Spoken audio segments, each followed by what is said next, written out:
Anne, lovely to see you here And you, this Richard, morning. nice to be here. Now, how did the idea of 120 years of local cinema come about? That came from the director of the Museum Bath at Work, Stuart Burrows, so all credit to him for that idea, for the concept.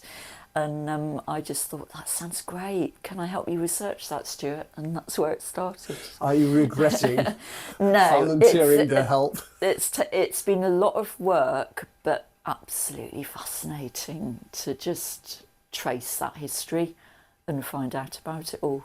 Well, your research has actually come together in a physical book, which people will be able to buy if they visit the Museum of Bath at Work and view the exhibition.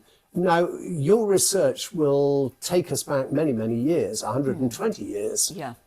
Where do you go to research something like this, especially when we're talking about cinema even before the First World War? Yes, I mean, the 120 years is a bit of a sort of a slightly estimated number, because actually that would mean 1906, wouldn't it? And actually things start a little earlier than that, because in the 1890s you have what were called bioscope shows, which were basically glass slides that were on a rotating system that gave the impression of movement, a bit like a flicker book. Like a magic lantern? Yes, exactly. It was a development from the magic lantern. So those were the first moving images, but they weren't really moving images. It was an impression. So yes, 120 years, as you say, takes us before the First World War. So one of my very first starting points was that I went to Bath Record Office, so just an amazing team there. It's also indeed fantastic to see what they got. And one of the key things I found there, which was so helpful and was really the starting point, was a piece of unpublished research written by a guy called Ben Doman. And Ben doesn't live in Bath now, but he used to in the 80s and 90s, and worked in cinemas in Bath as a projectionist. Wow. And basically got completely enthralled by the history of cinemas in Bath, and so just researched and wrote this really for his own pleasure and interest. So it's a pretty substantial piece of writing, but he'd done so much trawling old newspapers and everything else to get information about all the early cinemas. So that was my starting point.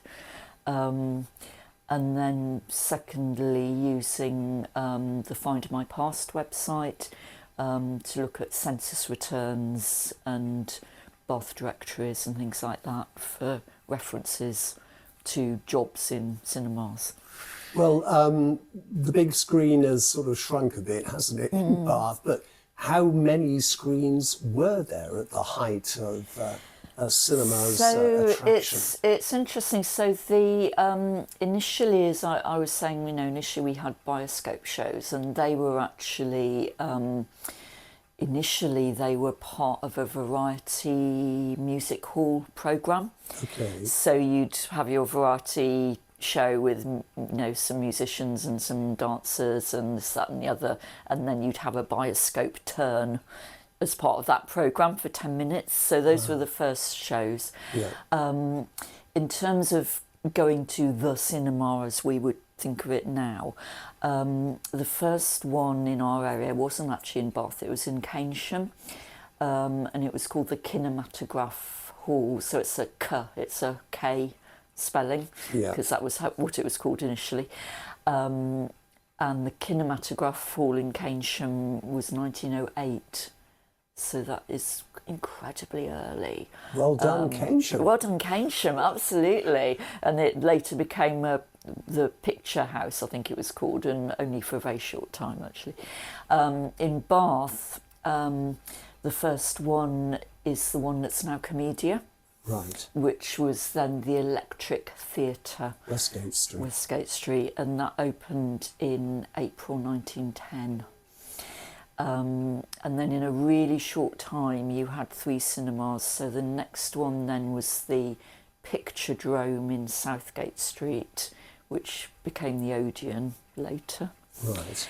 And the third one was the Vaudeville Electric Theatre, which was opposite the Electric Theatre, so the other side of Westgate Street.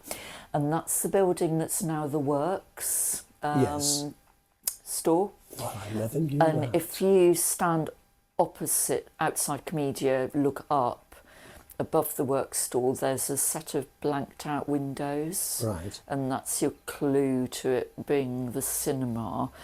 I should go and have a look now. But the manager of the Works was so helpful, and she arranged for me to be able to go upstairs to their stock room, and there are actually some traces there of the cinema. Like what? So there's a blocked up square opening, which was the projector. Oh, wow. And a couple of blocked up ports either side, which is where the projectionist would look through. And there's also some sort of ceiling roses, which would have had the chandeliers. So yeah, there's just a few ghosts type sea love. That's amazing. And I would imagine a bit of competition between the two of them. There was. And in fact, at one point, the Vaudeville, the one that's on the right-hand side, their slogan is the home of refined family entertainment, which I'm almost certainly is a dig at the Electric on the other side of the road. It's like, this is suitable for your wife and servants to go to. And then there's also a fourth one, which I'd never heard of before, and I bet lots of other people hadn't heard of either, called the Colosseum. And the Colosseum was at the far end of James Street West, where there's now a health centre building, if people can picture that. Yeah. And the Colosseum literally only existed for 6 months. And I knew nothing about this till I did the research. And I say all credit to Ben Doman, because some of this came from his. It was originally a roller skating rink, this building, because apparently roller skating was a big fad kind of around 1910. Well, the Bath Pavilion was built. They had roller skating too. They still had it, exactly. Yeah. So it's called the Central Rink for roller skating. Yeah. That, for whatever reason, didn't stay in business. And so somebody took it over as a cinema, and it opened in December 1913. And one of the images I found, which hopefully you'll be able to show on screen when we publish this, is an extraordinary photograph of the audience inside on the first night. I mean, just incredible. December 1913. And what thing that interests me, you can see that it's more of a working class audience, because all the men are in flat caps. Right. And this place is rammed. I mean, there are so many people in there. It's the very first night. But it only opens for 6 months. It closes by May, and all the fixtures and fittings are put up for sale, and it's gone. No idea why. I think it's sort of too far out of town. Right. It's in competition with another 3 cinemas that we've already referred to that are established. Yeah. And it's big as well, the Colosseum. I forget how many capacity it is, but I think it's pushing 1,000, so it's really big. I think they just couldn't make it work financially. When did the Forum come along? Forum's 1934. Okay. So the talkies come in 1929. So cinema as a leisure activity, I mean, as we can see from that explosion of, it's just in about 18 months, 3 cinemas all start. Cinema really kind of becomes a massive leisure pastime, so during the First World War, but particularly in the 20s. And then in terms of technical developments, the talkies come in 1929 with Al Jolson. And that's when it really takes off in terms of numbers. So all of our local cinemas then have extensions and developments and, making themselves a bit more upmarket. Was that the start of cinema queues? Yeah, absolutely. Literally queued around the block, exactly, and that's not an exaggeration.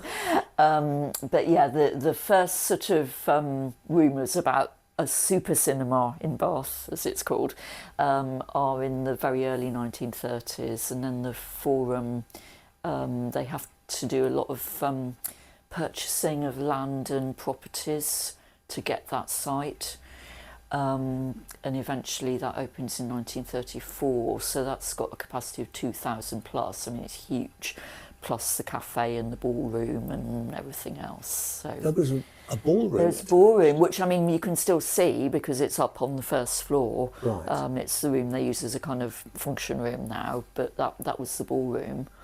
What a complex. And of course, we're talking about a time when television, what's that? Social media? Yes. I mean, television, well, it's all invented, isn't it, late 1920s, but nobody would actually have a television till the 1950s, nearly. So yes, I mean, the cinema is what you do on a night out. Expensive?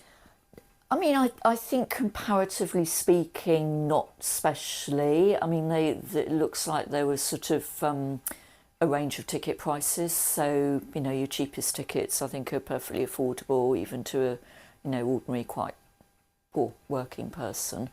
So yeah, it's reasonable.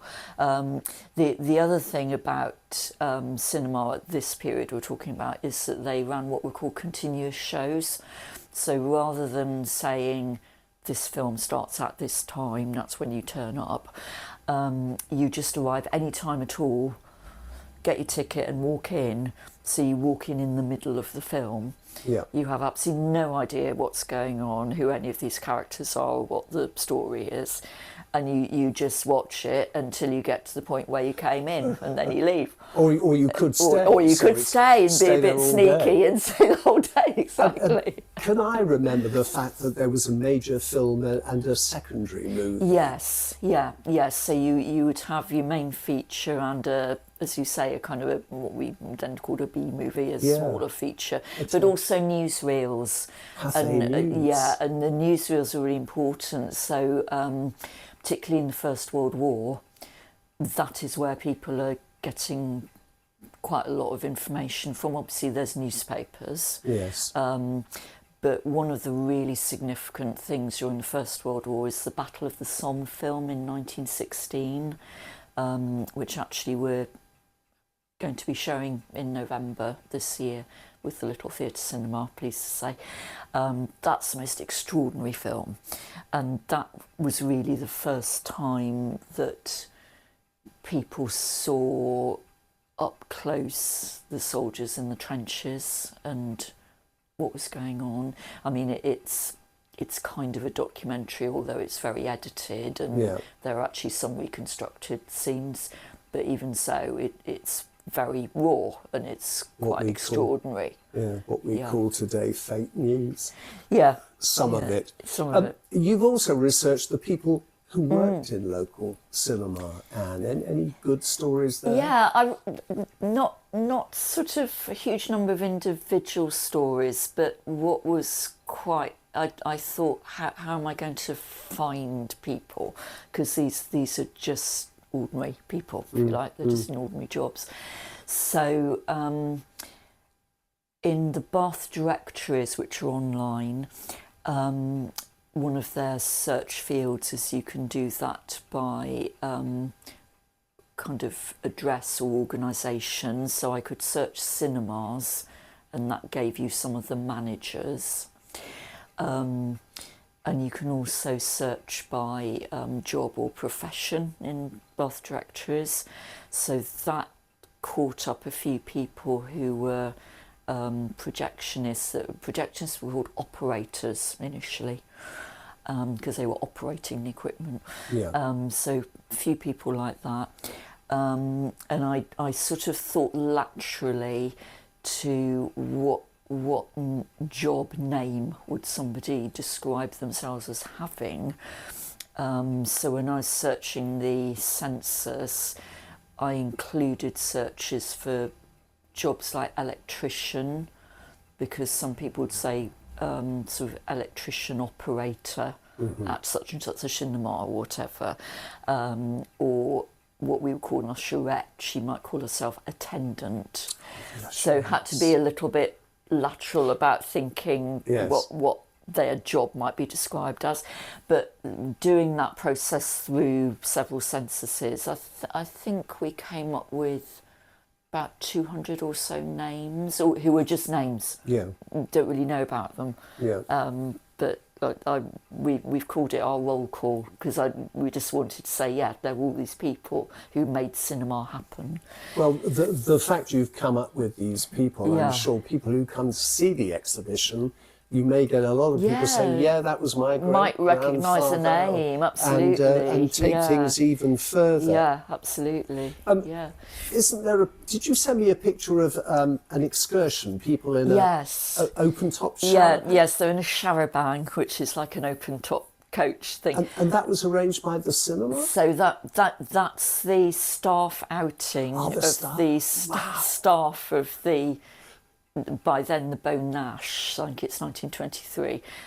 So the Electric Theatre, as was, that the actually original 1910 building was pulled down, and in 1920 on the same site they built the present building that we see that's now Comedia. Yeah. They took in another property to the side so they could extend, and that picture is the Beau Nash staff having their annual summer outing. That's amazing. Because we're not talking about cinema chains, are we then? Are we talking about individual businesses? Maybe not chains quite in the way we might think of it now, but there was certainly, so the Electric Theatre and the Picturedrome were both owned by the same local little company. Odeon then come in, I think Odeon's 1920s, can't remember my dates quite now.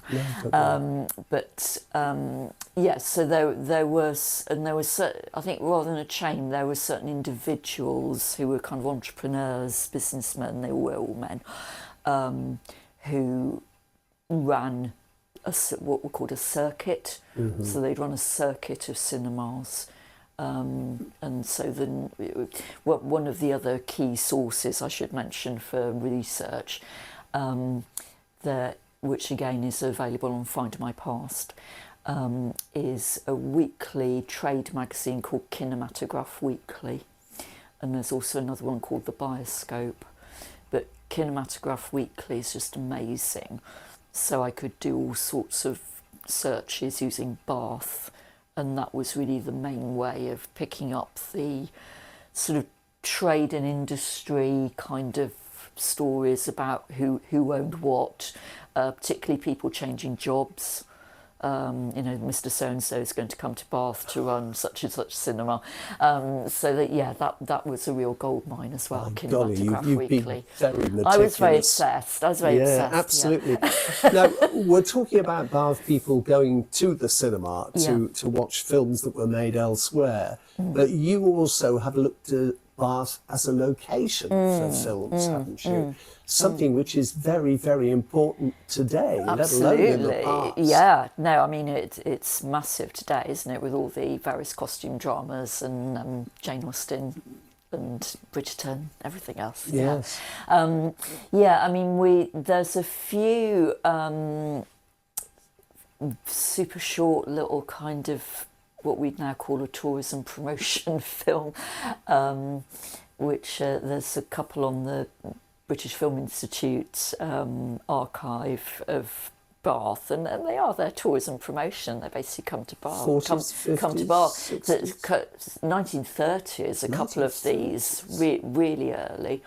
And then in terms of Bath being used as a location for sort of, feature films, yes, there's quite a number, but particularly in the sort of 60s, there's quite a number that come up. And one of the ones which people may have seen before, because we've shown it several times at the museum, and we will be showing it again, is one called 80,000 Suspects.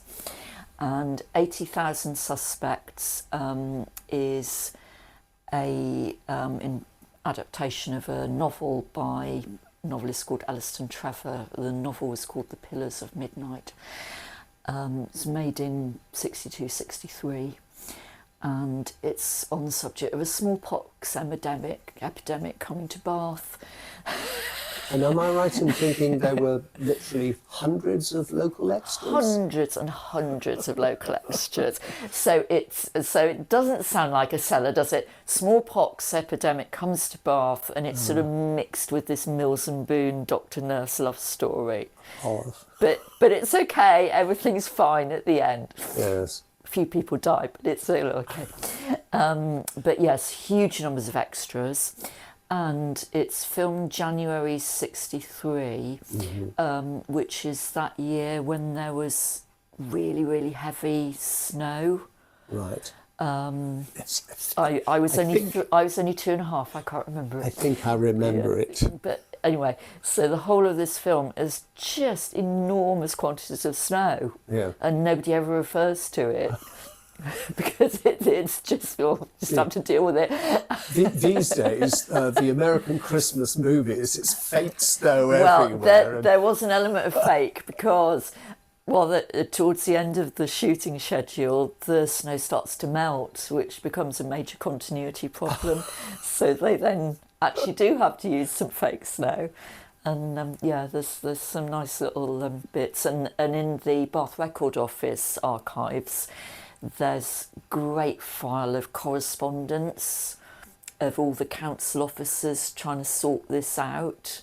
You know, they're approached by the film production company, and somebody said, oh, you know, Mr. So-and-so, can you sort these people out and, you know, deal with that? So there's some really interesting correspondence between council officers, senior and junior, about trying to make this thing happen. But I mean, all fair play, they want to make it happen because they see it as a good thing for Bath to be in a film. Well, but there is a letter in the Chronicle from a local resident who says, surely a film about a smallpox epidemic is not a good promotion for Bath's tourism. Fair point. Oh, and then along came COVID, the reality of more recent times. Yeah. You've got very involved in this. I mean, how do you feel about the fact that, we're hanging on to the big screen, but really only just. We've got the Odeon, and thankfully we've got the Little. Yeah, and we have the Everyman as well. Oh, yes, in Dorchester Street. We've as you say, we've got the big Odeon multiplex, we've got the Little, and we've got the Everyman. It was, I mean, actually only this morning on Radio 4 there was a little short discussion about cinema as a going out leisure activity, and somebody in their 20s saying, I still think it's an important thing because it is about going out. Yes.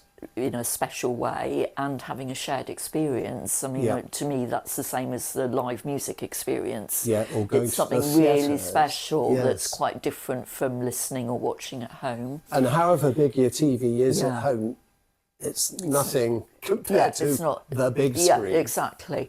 And I think what cinemas have done, I mean, the Everyman's a good example, is they've made it a really special experience, in terms of, really comfy seats, nice environment, etc., etc. Have a meal. I think it is still something that people enjoy, but you're quite right that compared with that heyday of the 20s, 30s, 40s, it's very different because of that competition of home viewing.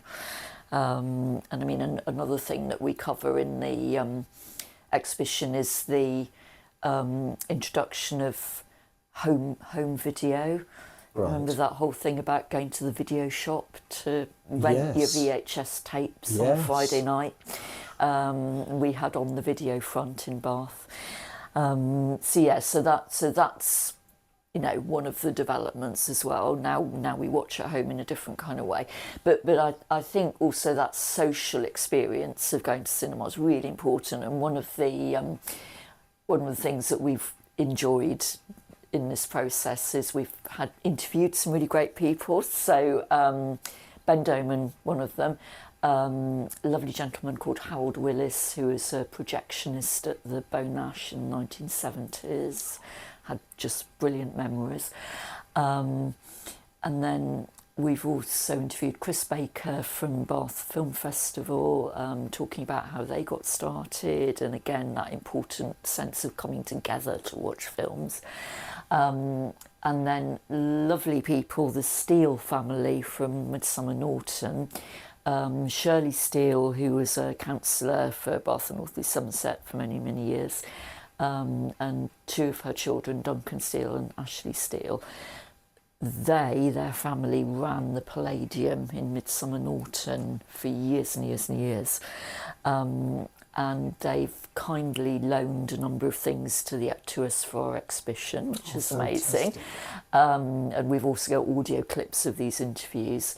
And they've also, which is tremendous, they've loaned to us a pair of the double seats from the Palladium. And the double seats at the Palladium in Midsummer Norton were so popular on date nights. And Duncan talks about the fact people would ring up to book the seats, and they kept a little pad by the phone so they could book people into the double seats. Can we have the snogging seats, yeah, can please? we have the snogging seats? Absolutely. Well, I think many years ago, I think they're up in the attic now, collected a couple of seats from the ABC White Ladies Cinema in Bristol, but that's going back some, because Anita Harris's father was the manager of the ABC White Ladies Road, and that is going back some. Yeah, and she was born in Bristol, I think. Or it might have actually been nearer us, I think. Right. Midsummer Norton, all that stuff. Oh, God, all right. Remember. Yeah. Somerset, then. Somerset. And it all sounds absolutely fantastic. Your book will be on sale. It will. A fantastic exhibition. I will make it clear that there are all these special viewings coming up throughout the year. Yeah. Let's get that across. And 120 years of cinema and films in Bath, running all the way through to the end of November pretty well. Yeah. And it's going to be a must-see. Thank you. You're welcome.